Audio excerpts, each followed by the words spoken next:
வணக்கம். வாழ்க வளமுடன். தென்னாடுடைய சிவனே போற்றி, எந்நாட்டவர்க்கும் இறைவா போற்றி, வெற்றிவேல் முருகனுக்கு அரோகரா. வீட்டில் பணம் தங்குவதற்கு வாஸ்து ஒரு காரணமா? இதான் நம்ம பார்க்க போற தலைப்பு. அதுக்கு முன்னாடி போன வீடியோவில் பார்த்தீங்கன்னா, வீடியோ நல்லா வந்திருக்கு. ஆடியோ அவ்வளோவா ஒரு கிளாரிட்டியாக இல்லை. நிறைய இரைச்சலோட ஒரு சவுண்ட் கம்மியாக இருக்கும். ஸோ அது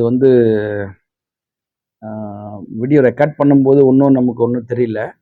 ரெக்கார்ட் பண்ணி முடிச்சதுக்கப்புறம் அது ப்ளே பண்ணி பார்க்கும்போது மைக் சரியாக ஒர்க் ஆகாமல், ஒரு கிளாரிட்டி இல்லாமல் அதை எப்படியோ நம்ம பூஸ்டப் பண்ணி கொடுத்துருக்கோம். அதுதான் அதில் ஒரு குறைபாடாக போச்சு. ஸோ இந்த வீடியோவில் அது சரி பண்ணப்பட்டதுன்னு நினைக்கிறேன். நான் பார்க்கலாம் நம்ம முடிவில் எப்படி வருதுன்னு சொல்லி. ஸோ பணம் வீட்டில் தங்கணும்.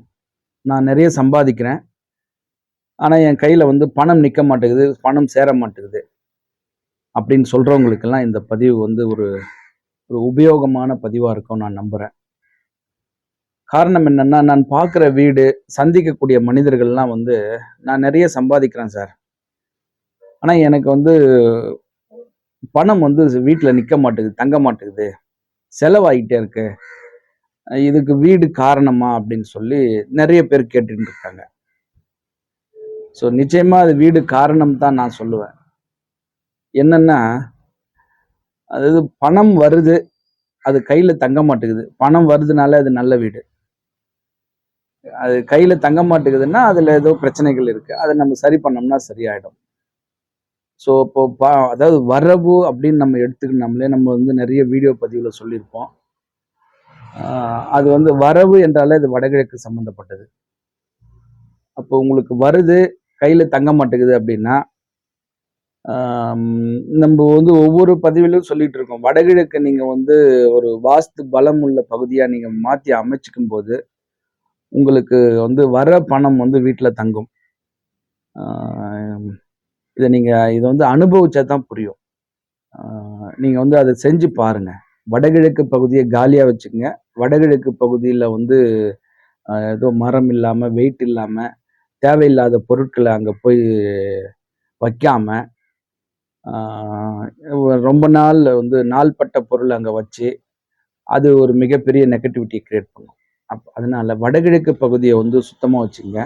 நீங்க வடகிழக்கு பகுதியை காம்பவுண்ட் போடுறீங்கன்னா, ஹைட் எவ்வளவு கம்மியா போடுறீங்களோ அந்த அளவுக்கு உங்களுக்கு அந்த பணம் உங்களை நோக்கி கொண்டிருக்கும்.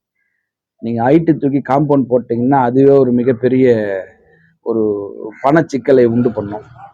அப்போ பண வரவை கொடுப்பதும் வடகிழக்கு பகுதி, அதை பணத்தை நிலைநிறுத்துவதும் வடகிழக்கு பகுதி தான் அப்படின்னும் போது, நீங்க அந்த வடகிழக்கு பகுதியை கிளீனா வச்சுக்கோங்க. பணம் நிச்சயமா உங்க கையில தங்கும்.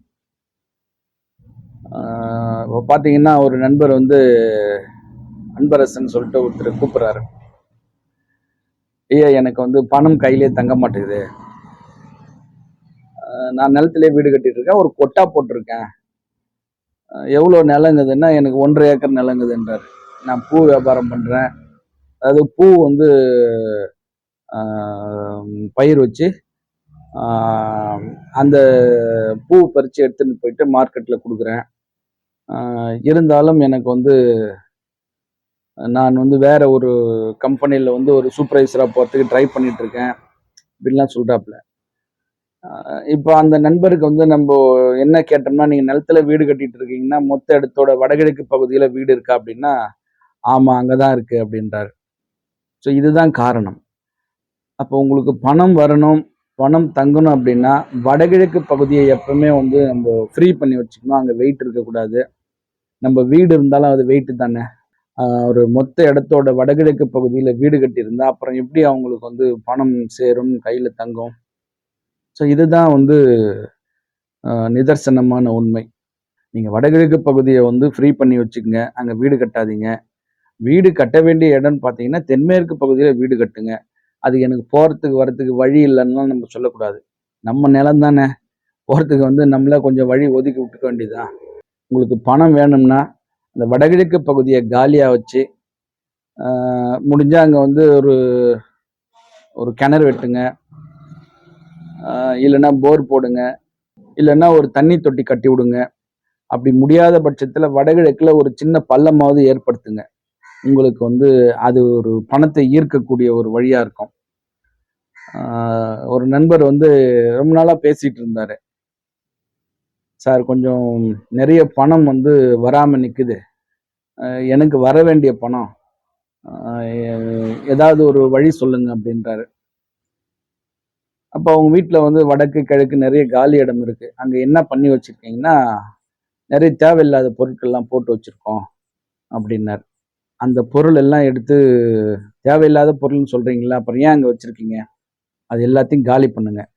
காலி பண்ணிட்டு, இந்த வடகிழக்கு பகுதியில சும்மா ஒரு ஓரடி 3க்கு 3 அகலத்துல ஓரடி பள்ளம் எடுத்து விட்டுருங்க அப்டின்னேன். அவரு எடுத்து விட்டு ஒரு 3 நாள் பொறுத்து மறுபடியும் பேசுறாரு. சார், நான் வந்து எனக்கு வர வேண்டிய பணம் வந்து வந்துடுச்சு. இது ஏன் நீங்க எனக்கு பள்ளம் எடுக்க சொன்னீங்க அப்படின்னு அப்புறமா கேட்டாரு. உங்களுக்கு பணம் வரணும்னா வடகிழக்கு பகுதியை வந்து பள்ளம் பண்ணுங்க, பணம் வரும் அப்படின்னு சொன்னேன். அது அவருக்கு கிட்டத்தட்ட ஒரு 2 லட்சம் ரூபாய் அவருக்கு வர வேண்டியது வந்துடுச்சு. அப்புறம் என்ன சார், உங்களுக்கு பணம் வந்துடுச்சு இல்ல, அவ்வளவுதான்.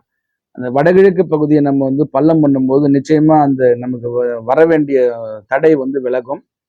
அது அவருடைய லைஃப்ல வந்து நடந்திருக்கு.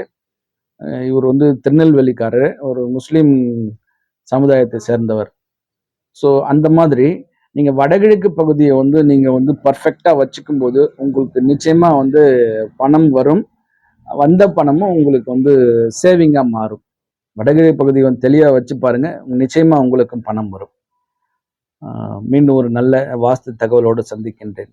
ஆறிரு தடந்தோள் வாழ்க, ஆறு முகம் வாழ்க, வெற்பை கூறுசை தனிவேல் வாழ்க, குக்குடம் வாழ்க, செவ்வேள் ஏறிய மஞ்சை வாழ்க, யானை தன் அணங்கு வாழ்க, மாறிலா வள்ளி வாழ்க, வாழ்க சீர் அடியார் எல்லாம், வெற்றிவேல் முருகனுக்கு அரோகரா. வணக்கம். வாழ்க வளமுடன், எல்லாம் செயல்கூடும்.